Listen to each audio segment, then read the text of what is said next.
What do you usually do with old tires? Discard them or let them rot over time? While most of them end up in landfills or are incinerated, in the state of Utah, American engineers utilized 2 million old tires to rescue a multi-billion-dollar highway mega project that was on the verge of collapse. So, how do you turn 2 million waste tires into a solid framework for Interstate 15? Is this material an optimal solution or just a temporary measure? In this video, massive minds will join you in decoding one of the most practical geotechnical solutions in the history of bridge and road construction. To understand why engineers made this somewhat unusual decision, we must examine the high-risk geological problem that the I-15 highway expansion project in Salt Lake City faced in the late 1990s. Interstate 15 was not only a vital traffic artery for the state of Utah, but also the largest infrastructure megaproject in the state's history at that time. However, it was built on a layer of sedimentary clay silt from ancient Lake Bonneville, a type of stratum with extremely low bearing capacity and high sensitivity to loads. If conventional earth and rock embankment methods were applied, the specific weight of natural materials reaching approximately 2 tons per cubic meter would create vertical pressure exceeding the bearing capacity of the soft soil foundation. Monitoring data forecasts at the time issued a realistic warning. The highway could sink up to 1.5 meters if rock filling continued. The roadbed sinking to a depth equivalent to the height of an adult was a risk that no contractor dared to take. Especially with the 2002 Winter Olympics approaching, the project remained an unfinished battlefield. The process of waiting for the silt foundation to stabilize naturally would take 3 to 5 years, while the deadline for opening to traffic was counted only in months. It was the deadlock between weak geology and a tight schedule that forced planners to abandon natural materials and seek an unexpectedly smart solution aggregate from waste tires. So, how do you transform millions of scrap tires into a material with a load-bearing capacity comparable to natural stone? The production process begins by feeding over 2 million tires through an industrial shredding system to produce chips with strictly controlled sizes ranging from 50 millimeters to 300 millimeters. Why is this size range so critical? Empirical calculations show that these dimensions allow the rubber shreds to interlock optimally after compaction. If the shreds are too small, the structure loses its necessary porosity. Conversely, if they are too large, they create non-uniform air pockets, compromising the distribution of wheel loads across the highway surface. The real secret lies in the physics of specific weight. While traditional soil and rock have a density ranging from 1.9 to 2.1 tons, m³, compacted, tire-derived aggregate reaches only about 0.8 tons, m³. What does this mean? By replacing a portion of the soil fill with rubber, engineers reduce the total weight of the entire embankment by more than 60%. If you were an engineer facing the pressure to open the road in just a few months, would you choose a conventional construction method or opt to make your road float on the mud? This load reduction was the prerequisite factor in neutralizing the vertical pressure acting on the sensitive Bonneville clay. Instead of deep foundation interventions using costly and time-consuming board piles, the tire-derived aggregate solution addressed the problem from the top down. By making the roadbed significantly lighter, the project successfully controlled settlement within allowable technical limits, transforming the highway into a stable system standing firm on weak soil while meeting the record-breaking inauguration deadline for the Olympics. While possessing a super lightweight material like shredded tire aggregate was a breakthrough, it solved only half of the geological puzzle facing the Utah engineers. A new and immediate physical challenge emerged: how to ensure that these millions of elastic fragments wouldn't be gradually swallowed by the unstable, saturated clay layers beneath them over decades of heavy operation. To mitigate this risk, the engineers avoided using the shredded rubber as a standalone fill. Instead, they integrated it into a sophisticated multi-layered structural system reinforced by high-strength geotextiles. Why was this synthetic fabric layer so indispensable? The answer lies in its ability to prevent intermixing, a process where soil and mud slowly seep into the specialized fill. Without this protective barrier, The immense downward pressure generated by constant traffic would trigger a destructive mechanical cycle. Fine-grained clay would be forced upward into the voids between the rubber pieces, while the fragments themselves would be driven deeper into the soft subgrade. This natural mixing would eventually strip the material of its lightweight advantages, causing the roadbed to gain density and weight until the entire structure faced potential collapse. The superiority of this engineered system is particularly striking when compared to traditional rock fill methods. In conventional construction, heavy rocks often sink into weak soil, with particles migrating downward until a shaky, temporary equilibrium is reached, a process that consumes a massive volume of material without ever achieving true mechanical stability. In contrast, the high-strength geotextile functions as a high-performance pressure filter. It allows groundwater to drain freely while holding back even the finest soil particles, thereby preserving the structural integrity and the elastic modulus of the rubber cushion. This strategic synergy transformed the entire mass into a floating system that remains stable atop the mud while maintaining its monolithic consistency. However, once the engineers had secured this mechanical stability, they were forced to confront an even more elusive and unpredictable threat: the internal thermodynamics of millions of rubber pieces buried deep beneath the Earth's surface.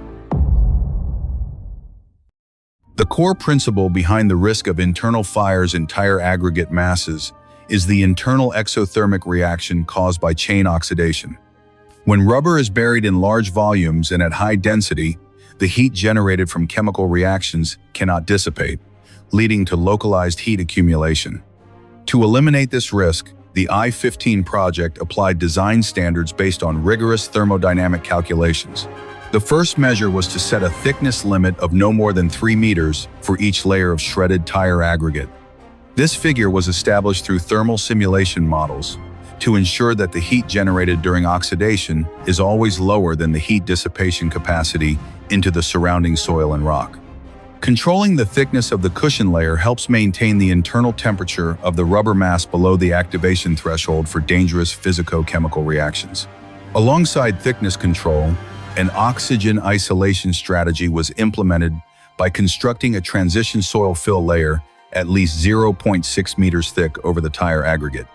Once compacted, this soil layer acts as an airtight cap, completely cutting off the oxygen supply, an essential factor for sustaining combustion.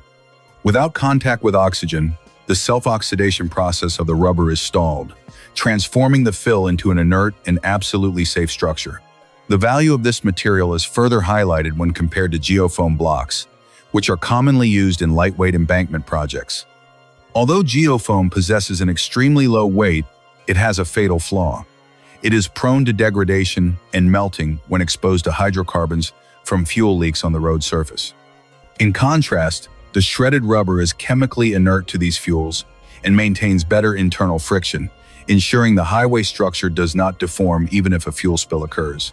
It was the meticulous calculation of thermal limits and air tightness that turned 2 million waste tires into a sturdy component beneath the roadbed. However, the capabilities of this rubber mass go beyond bearing loads or resisting heat. When faced with hydrostatic pressure from groundwater or geological vibrations in the Salt Lake City area, the material reveals another versatile operating mechanism that natural soil and rock simply cannot match.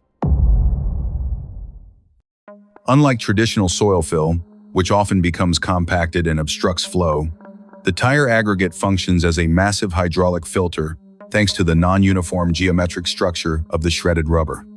With porosity maintained at approximately 50% after compaction, this cushion layer has a much higher permeability coefficient than even the highest quality rock. This characteristic allows rainwater and groundwater to circulate freely through the gaps, completely neutralizing the buildup of hydrostatic pressure within the roadbed. Instead of battling hydraulic forces that could cause erosion or structural weakening, Interstate 15 now possesses an active drainage system, ensuring the dryness and stability of the foundation even during flash floods or prolonged heavy rain. Far beyond hydraulic control, the natural elastic properties of rubber have transformed the aggregate layer into an exceptionally effective seismic dampener. Salt Lake City is located in an area with complex geological formations and a constant risk of earthquakes, where sturdy structures such as concrete, or stone embankments, are susceptible to cracking under the impact of seismic waves. In this scenario, the tire aggregate mass acts as a spring that absorbs energy between the soft soil and the asphalt pavement. Instead of directly transmitting the full impulse from the ground upward, the rubber pieces contract and disperse vibration energy, significantly neutralizing the dynamic stresses acting on the construction. The synergy between a smooth drainage mechanism and passive damping capabilities has elevated scrap tires from a cheap recycled material to a strategic engineering solution. It does not merely fill volume, it creates a versatile protective layer that allows the highway to adapt and stand firm against harsh environmental fluctuations. These ideal advantages are key to achieving comprehensive technical and economic success, a result undeniably demonstrated by monitoring reports after decades of operation. Surpassing the expected timeline, the I-15 route was completed and officially opened to traffic in 2001. Putting the project into operation 2 years earlier than traditional rock fill methods was not only a record for progress, but also a prerequisite that helped Salt Lake City serve the 2002 Winter Olympics. Financially, replacing conventional materials with shredded tires directly cut $5.2 million from the budget, a testament to cost optimization when waste is processed with a pragmatic scientific mindset. Entering 2025, after nearly a quarter century of continuous loading, actual monitoring data have confirmed the superior sustainability of the tire-derived aggregate roadbed. The cumulative settlement was recorded at only approximately 6.5 centimeters, which is 40% lower than road sections using natural materials on the same Bonneville clay stratum. The International Roughness Index, IRI, of the pavement remains stable, showing that the underlying rubber cushion has not deformed or lost functionality after millions of heavy truck passes. This comprehensive success has transformed I-15 from a geotechnical experiment into a gold standard for the circular economy in transportation infrastructure. It not only solves the problem of a specific road, but also opens a new vision for how we redefine the value of waste. This transformation from waste into a strategic resource has laid the foundation for profound changes in the mindset of sustainable infrastructure planning globally. Instead of exploiting natural resources in a way that damages ecosystems, leveraging the superior characteristics of scrap rubber helps alleviate the pressure on landfills and eliminates the necessity for natural stone excavation and embankment. This vision is rapidly expanding across various other sectors, from incorporating fly ash into high-strength concrete to utilizing recycled plastics for road construction, resulting in projects with a low-carbon footprint that possess enduring, timeless durability. The I-15 highway has left a profound lesson for urban planners and managers. The greatest structures of the future will not be constructed from the most expensive materials, but rather through the capacity to regenerate and transform the very things we once intended to discard. The journey from scrap yards to becoming one of the most vital traffic arteries in the United States stands as a powerful affirmation of limitless human creativity. In a world where resources are becoming increasingly depleted, the mindset of material regeneration, as demonstrated by the engineers in Utah, will serve as the backbone for the infrastructure of future smart cities. We are not merely building roads for the purpose of transportation. We are constructing a future where every waste product has the opportunity to begin a new life cycle, one that is both stronger and more purposeful.